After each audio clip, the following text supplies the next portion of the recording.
ওই খেকন লে যা খেকন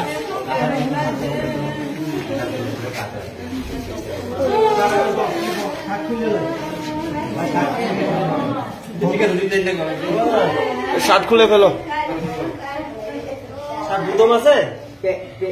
একটি দুঃসংবাদ আপনাদের মাঝে তুলে ধরছি।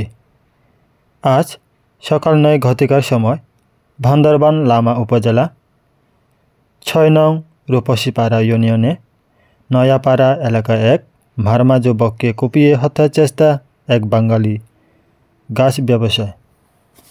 এতে মা ও ছেলে গুরুতরভাবে আহত হয়। বর্তমানে তাদেরকে লামা উপজেলা হাসপাতালে নেওয়া হয় ও সেই হাসপাতালে চিকিৎসা করা হয়।